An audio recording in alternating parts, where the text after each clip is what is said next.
We've got to make sure that we're doing stuff sustainable for the future, because we don't know what's coming down the road, what the next species we may lose. It's not all about the money. I've got to pay bills, got to pay my staff, but we want to make sure in the long run everyone's happy with the service that we provided, and you know, we feel that we've educated them too.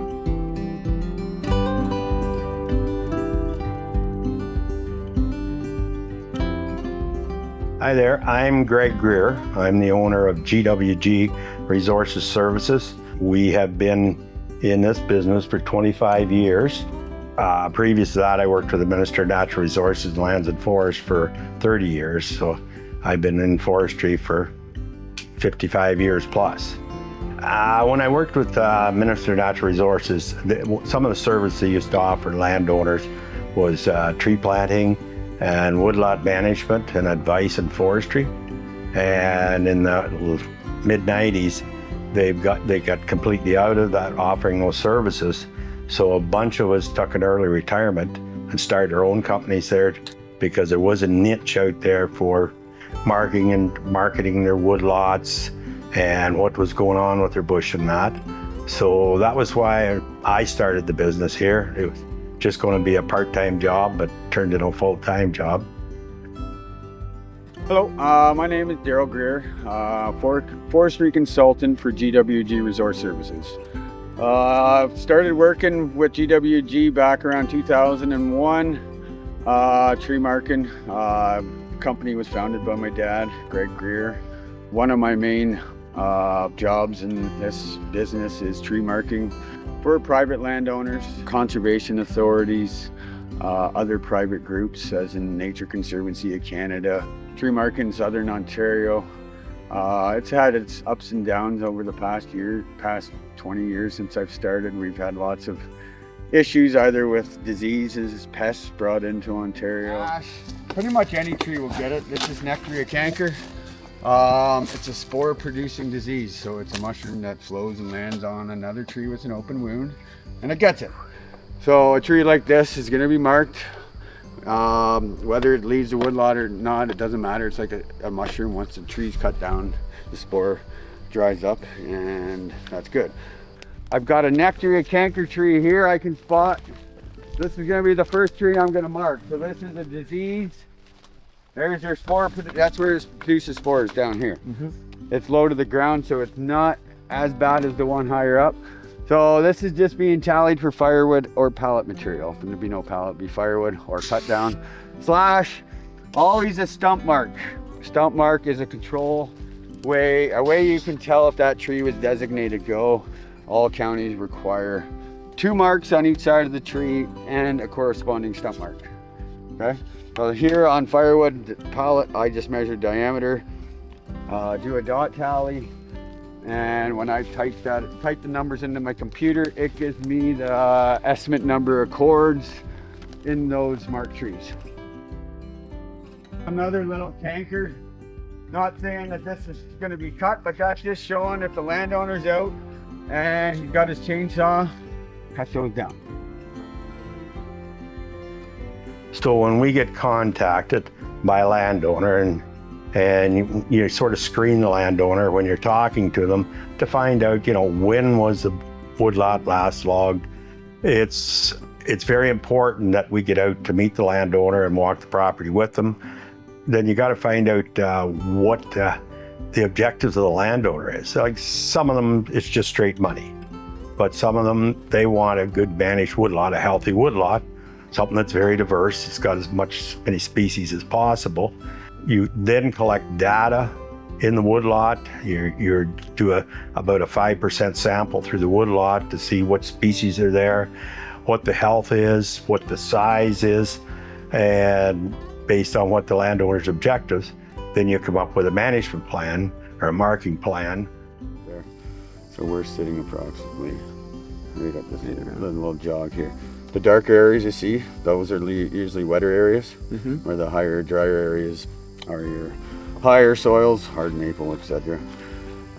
First thing I normally do, walk the woodlot with the landowner to see if it's even worth doing a logging, see what his objectives are, point out any diseases, tree species, etc. Try to find the boundaries. That's the second thing we got to do. That's probably what we'll go do first. As I'm walking through, I'm going to stick random plots in to come up with a stocking, species composition, any notes, diseases, etc., regeneration. So that's kind of the first thing I do before I do any tree marking. The flagging tape will be the center of my plot. I have what we call in forestry prism. This is a 2x factor prism. So it's a wedge piece of glass. You look through it. It offsets the tree a certain distance. If the tree is still in line with the tree, it counts as in. The bigger the tree, the farther you pick it up. So if the tree's in, you count it in your plot. So you measure the diameter, what tree species is, and the quality of it, unacceptable or acceptable really. Is built up for calibration, eyesight and arm length to measure the diameter of a tree. As you start, you can see down here between 10 and 12, it's the size of my finger. So that's 2 centimeters there. As you climb up into the diameter, it shrinks down in size because that's the way your eyes work. So when you're measuring a tree, you line this up with the edge of the tree. You don't turn your head and you just move your eyes and line up the other edge to get your. So as I'm walking to do my next plot, I'm always looking what we got. So we got elm, white elm starting. We got ash regeneration. We got multiple. We got early and we got advanced regen. So I'm noting all this to go in the tree marking prescription when I write it on the computer. Then we'll go and we actually physically mark the trees, put paint on the trees. Saw logs have an orange dot. Firewood has a slash on it.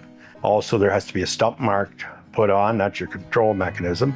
You estimate how many meters of logs you feel is in that tree.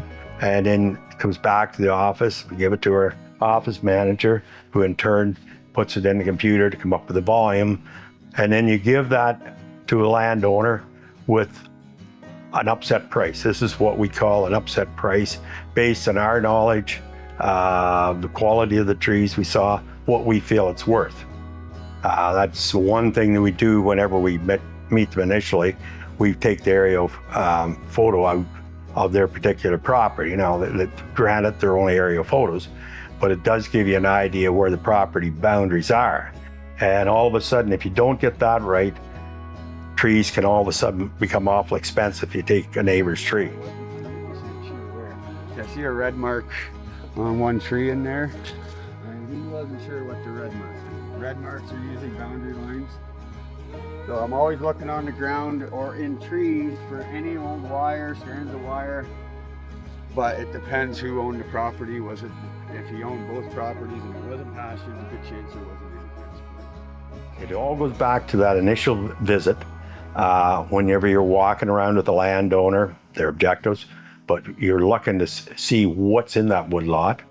Is it suitable for the soil, the site that it's on? Because of past practices on a lot of woodlots, they have taken the most valuable species, hard maple, sugar maple, and they left behind a lot of the lower inferior species, being ash, beech, hickory, some of these species. And so we've got to ensure that we're maintaining some of these other species. If we found one oak, and this has happened invariably, we might find 1 or 2 oaks in that whole woodlot. We're not going to cut it. We want that to stay there. We're hoping that through time it gets perpetuated, that we'll get some oak coming back in. It's just not go in and pick out the biggest and best trees. You've got to look at how you're going to get something compact and maintain a diversity of species in that. And so that is why that initial walk around and when we collect our data, why it's so important, because we've written down what we saw. And if we, like I said, if we've only seen that one oak tree, I guarantee you, we're not going to cut that oak tree down. So here, I got a bur oak. I haven't seen bur oak on this side yet. So that tree I'm going to favor that tree. I'm going to retain them, and I'm going to try to open them up around them to hopefully get an opening to get some seed in. So by by, let's say, leaving that guy. I'm gonna leave this guy for now, just because I know you can see some of those bad. Probably take this soft maple to release this oak, to create hopefully a little opening right underneath him to get some more oak established. There's a little walnut tree out to the other side of this soft maple, which makes good sense of taking this one to have to release two good trees. So we haven't seen a whole lot of walnut or oak, so that's. And the other part is the health end of it, you know, because we get a lot of different diseases. I mean, we're going through right now in this part of the country, we're losing we have lost all the ash, Timber ash borer. The beech is going between beech bark disease and beech leaf disease. Elm was gone back in the 60s, it come back. It's gone again from Dutch elm disease. So it's just a constant go around.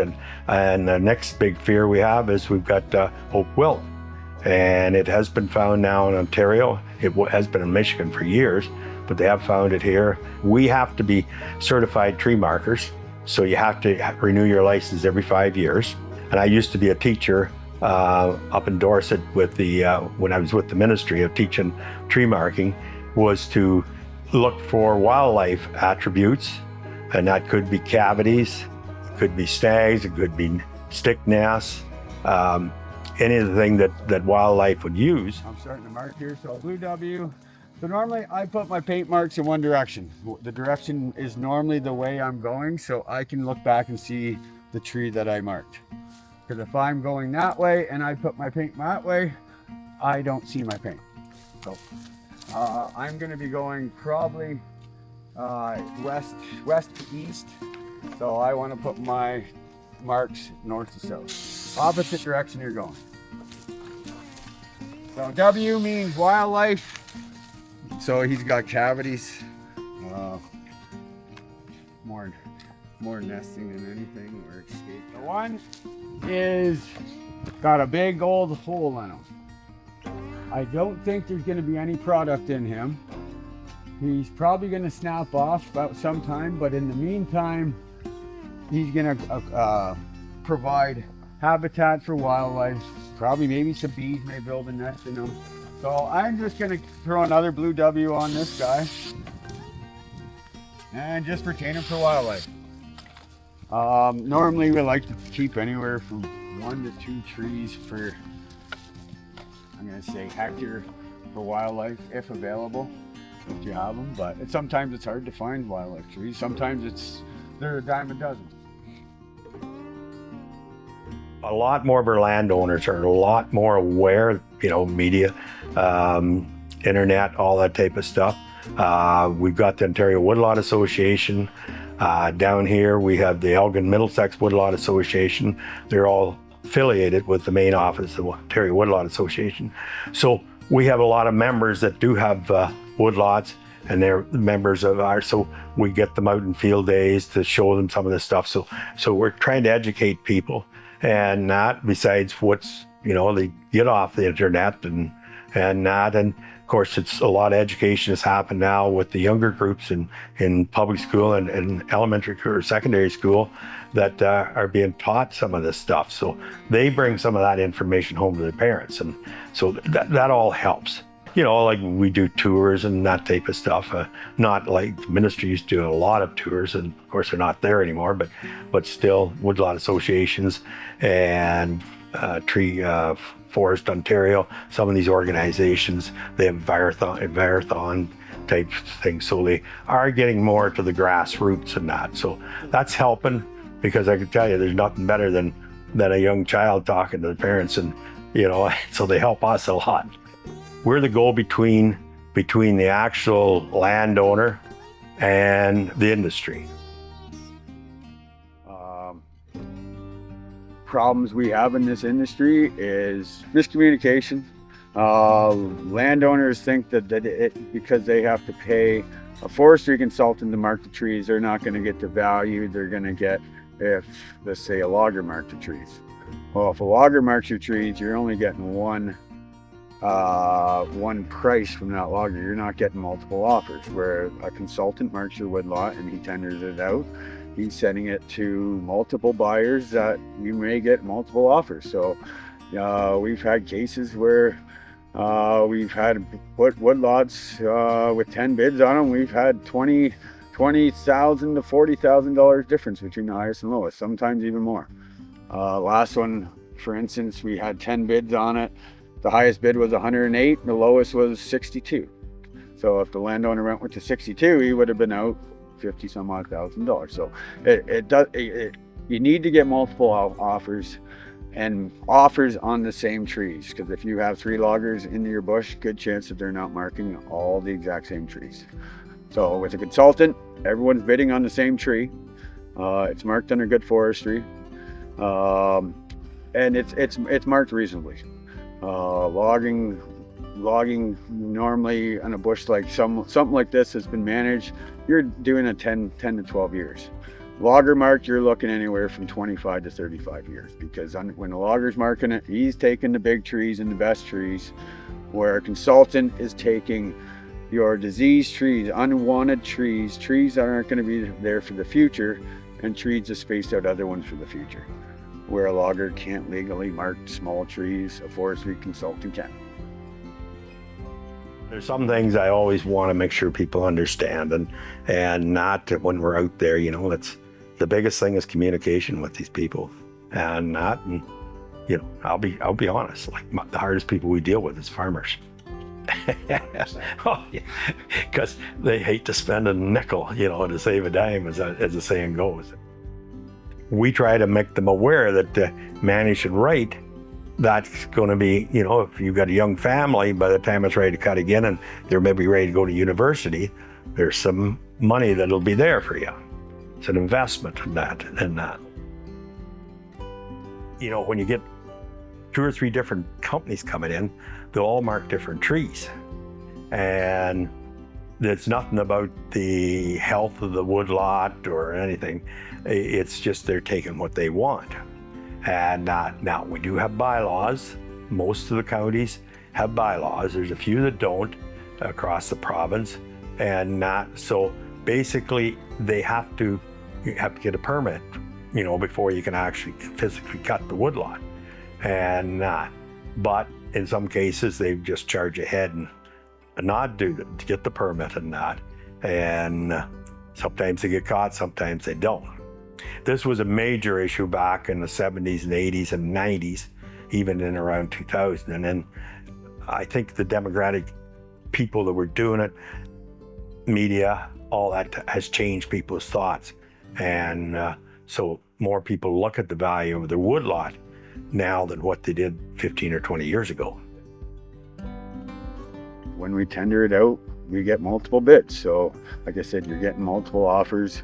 Contracts are you need a contract with a logger, because a lot of these have a one-page contract you're stating, I the logger, nothing about the landowner. You want to have something written and signed that you're not responsible for the lost logs, or the timber quality wasn't there, so you're not getting dollars.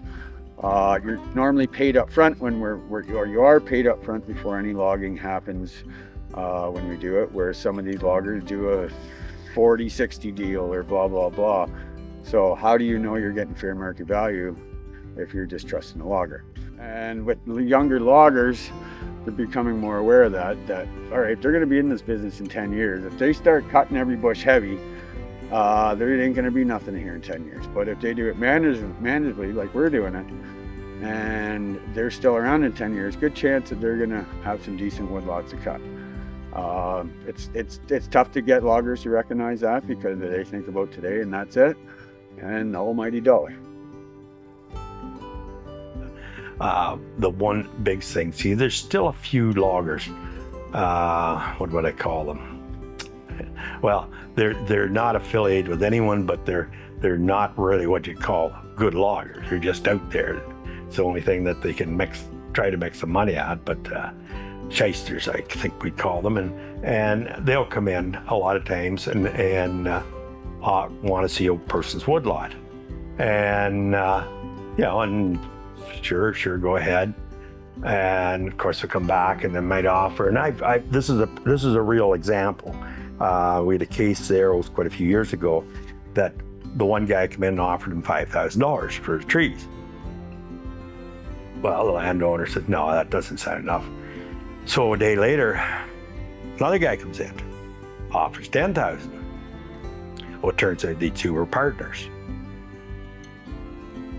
We got about 20 hardwood operators there that we've been dealing with forever, or their family, whatever. So we know the workmanship, we know the honesty of them, and there's some people that we just refuse to advertise to. That's just a straight up answer, because there's some people I will not advertise to, and they know that, and not because we know what they're going to do. You know, we have, you know, over the years, people say, well, they can get a can of paint, but because paint fades so quick, it just stands out like a sore thumb if they happen to put fresh paint on it. A lot of our landowners, farmers especially, most of them's present during that when the logging operation's going on, so we show them the things to watch for. You know, it's just you keep an eye to make sure that the tree's coming out, that doesn't any paint totally on any of them. That's basically the butt log. The butt log is what I'm talking about, not the uppers, and but you know how to check to make sure you're looking for the stump mark, and just have good communications with the logger, because the big thing we find is a lot of times the logger will come to someone's property and the landowner shows no interest in what's going on. So, you know, and I make the example, it's the same as if you get someone to come in to put a new kitchen in and you disappear for the 2 months they're putting it in and not showing any interest, the workmanship goes down. If you're showing interest in it, then they're going to work harder at making sure that they're achieving everything that's in that contract. The way I look at it, if I never get a call, then I know everything went well. The only time you're going to hear complaint, and this is very typical, especially with farmers, is where they've been logging in, say, January, February, March, and of course this last few years, because of climate change, we don't get freeze up, and they can't get the logs off the field. Well, the farmer starts yelling about March that he wants the logs off the field. Well, you can't even walk out in rubber boots to the logs, let alone take a truck in. And so those are the times you do hear stuff, and, you know, and it's just a matter of wait. You can't work on the land till it's dry anyway, so just be patient. Those guys want those logs off as bad as you do, because they don't get paid till those logs are in the mill. And so they want them off, but they don't want to go and rut up your fields neither. You know, and we do get some good feedback from some people in that. You know, a lot of it depends on the operation, the operators, and as I said, that's why we're very selective in who we advertise to, because they've got a reputation too, the loggers do, and they know if they do a bad job, we're not going to have them back, and word's going to get around that they're bad operators and they're not going to get business. Climate is, it's changing. I mean, you look at some of the old brochures that Minister of Natural Resources had, they still talk about only doing logging on frozen ground. Well, we don't have frozen ground much anymore. So now we've got to work, soft maple bushes. The only time you're going to get them off is hopefully a dry summer and not to get in. Now that brings up another issue. I do have a lot of people that the only way you can get back to the bush is across the edge of the headlands of the field that they've got corn or beans or whatever planted in. And if they got wheat, the guys try to hold off till they know the wheat's off, because they know it's going to be off middle of July and that type of stuff, so they can get in there to get it out. But when you've got corn and beans, some of that isn't off till October, right in November, December. And the biggest thing we have to deal with is getting the landowner agreed to leave a headland, 12-foot headland, that they can get the trucks back or back to the bush and that. And that's all we ask. And as I remind a lot of them, the coons and the deer and the turkeys and that all pull that first 3 or 4 rows down anyways, or it's underneath the shade of a fence row tree or whatever. So it's not losing a lot. And sometimes the guys have even had to pay for the price of taking out 3 or 4 rows to get back there, because that's the only time they can get into that particular bush. The ones that used to log were ones that, had been doing it their whole life. And that right from they got out of high school. But now when, the younger gets out of high school, they're looking to get something that pays more and a lot easier and that. So that's the one issue. Like about a third or better than a third of the operators we deal with are Amish or Mennonites, and not excellent people to deal with, and not good work ethics and that. And so I know some of the other crews, they have trouble getting people to work with because it just, the younger generation doesn't want to do hard work. That's been an issue, for the last 10, 15 years anyways, but it's getting more and more prevalent that there's just not the younger people coming on that's getting in the business. That the manpower is going to be an issue, and it's the same with farming and all these other crops and industry too that having the same issues in that, getting people to do that actual physical work. So those are some of the things that I see as being an issue. And even in my line of work, there's not a lot of people that want to go out there, work out there 5 days a week and in hot days or cold days and bugs and everything else and that too. And that, so you've got to be a true individual that loves outside and all these other issues doesn't bother you. And not too, because a lot of what I saw when I worked with Minister of Natural Resources, we were all people that were off farms or whatever, and we loved working outside and, still do to this day, but the younger generations, not as much. Pretty well all the counties, there's a few in Eastern Ontario and that don't have bylaws, and the bylaws regulate how many trees you cut down or what basal area, and in forestry terms, that's a stocking, you can reduce your woodlot to. And so you have to get a permit. Every woodlot that we mark and sell, you have to go through the particular municipality to get a permit before you can actually do the cutting. And they do have an officer in each municipality, county, and they come out and take a look at what you marked and is it what you had in your marked prescription, because we have to give them a copy of that too, goes along with the permit and that, and then to get the permit. And then when they get the permit, they've already looked at it and they agree with it. And a lot of times they'll swing by when the operation is going on to make sure that what they agreed or put in their permit is being followed. Being close to London, it's a real pain, and not just because they've got a lot of people that try to regulate stuff in there that haven't got a clue, that's never worked in the bush per se. And I say this with tongue in cheek because we've dealt with London a lot over the years, and I said it's not worth the hassles of dealing with them anymore. And it's unfortunate because there's some good woodlots within the perimeters of London that are just going to sit there and fall down because they don't get managed properly.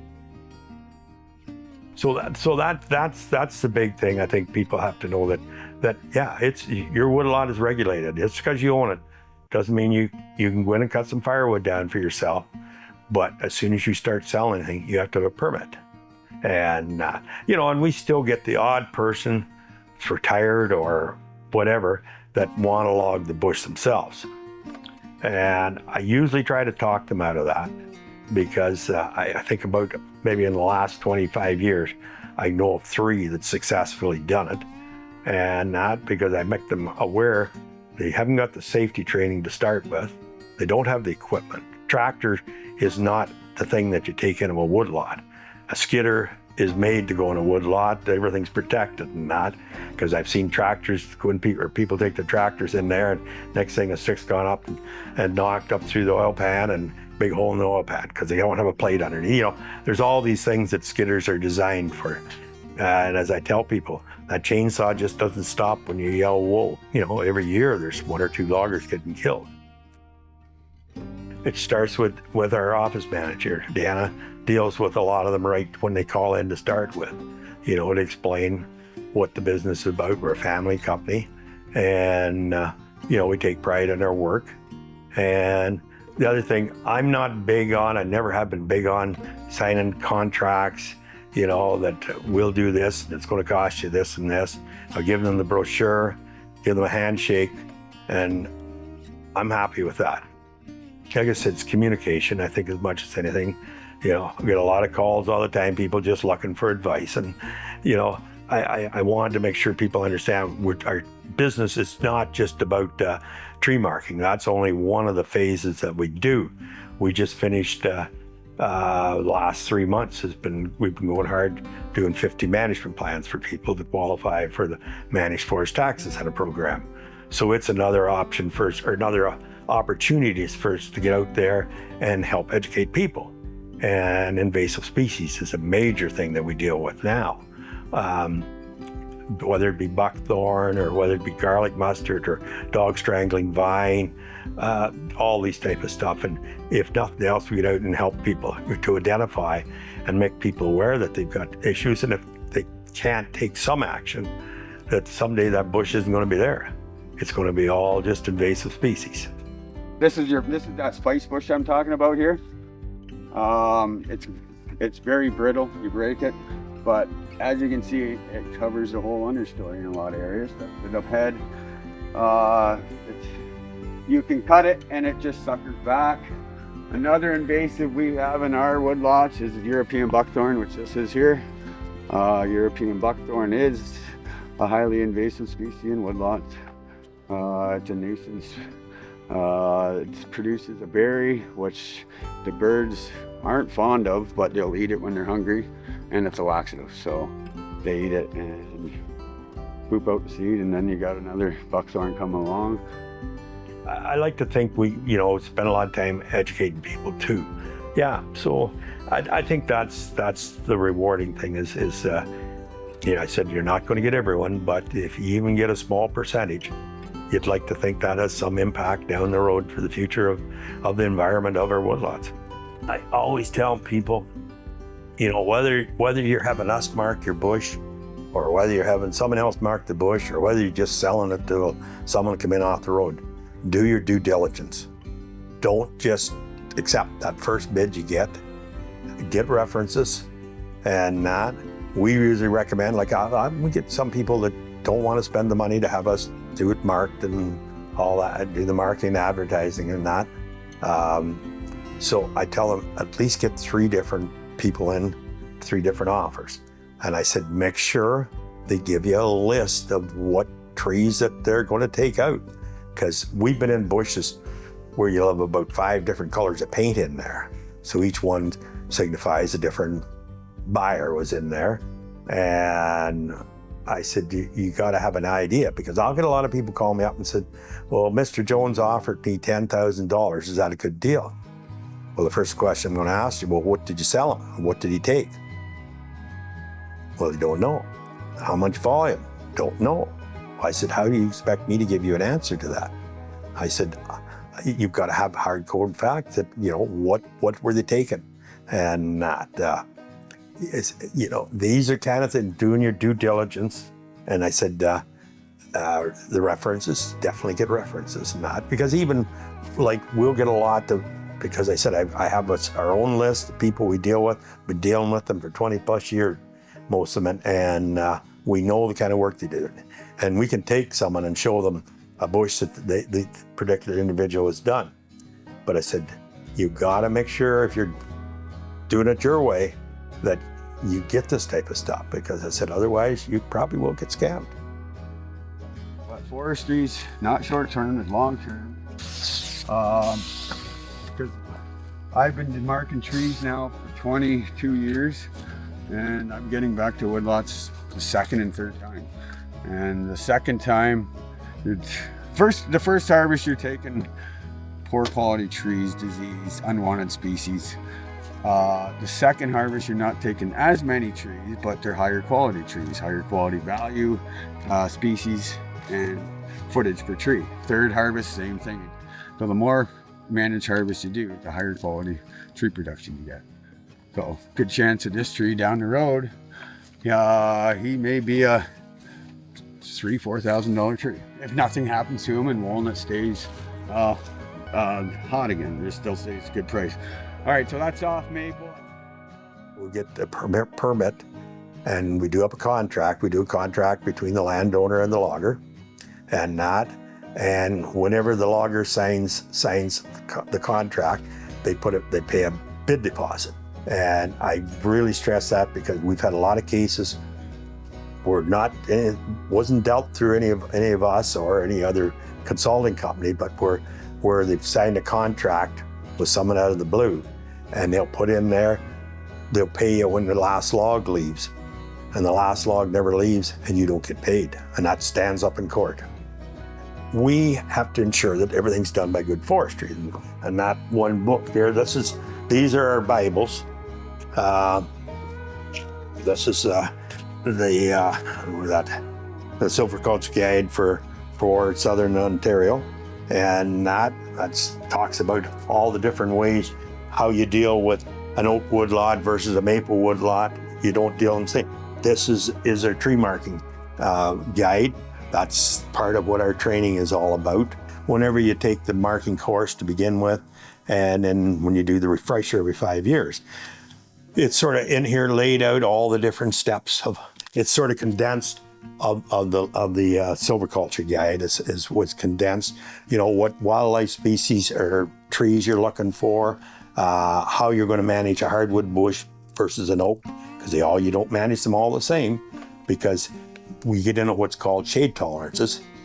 Some trees can survive in the understory in shade. Hard maple, beech, hemlock, they can survive in the shade for years, and then once something's opened up, away they go. But then you get some of our intolerant species, the cherries, the ash. If they've sat in the shade for very long, they just die. So you've got to manipulate your marking to, if you've got a patch where you've got a bunch of oak, then you're going to make sure that the trees around that are taken out so that those trees can continue to grow. But this is sort of the kind of package that we send out to the landowner whenever we're marking the bush, whenever we've met them, and then mark it, so that we've laid out exactly, what we found in the wood lot, what we're prescribing, a map of the wood lot. It's all in here, a sample of the contract. There's just a breakdown of the volumes and that by tree species and the firewood trees. And then that's where we tell the landowner what we feel the value is. And that's as far as it goes. No one else knows but us and them. And that's only an upset price, as I mentioned before, because that helps us. 99% of the time, they always bid higher than what we put on it. Because I said not every logger is looking for the same product. To me, it's really important that people get professional help. It doesn't matter whether it's getting someone to build your kitchen, build a barn, it's getting someone that has been in the business. We know all the tricks of the trade, and we know, that some people tend to get scammed and that. So I think that's the one message I want to leave. And I'm not drumming up business. I'm just making a point here is if you're going to do it on your own, then make sure you do your due diligence and go through all these steps and that, and get advice and that. It pays for getting someone like us or some of the other guys to help do it, because you'll get a lot more money, and the thing is you're going to have a lot better bush. And because we're trying to set your bush on a rotation, sustainable rotation, that you're going to be able to log it every 12 to 15 years. And also now, climate change and invasive species. That's the other thing that's so important that person recognize, because we get a lot of bushes, like I said, are full of buckthorn now. And when you get invasive species coming in, our native species won't come in under them. And so it's important that, and you can't begin to, some bushes you can't begin to take them all out, but at least if you can get rid of the seed trees, you're going to slow it up a bit. One of the biggest things that I get the biggest kick out of, so to speak, is 10 or 15 years down the road, that landowner calls us up again to say, you think my bush is ready to be logged again? And that you get to go back and that, because in our business, like I said, it is 10 or 15 years between cuts. You don't get everyone to change. that would be wishful thinking, but it's surprising how many people will do active things, on our advice, that's hopefully going to help that property down the road.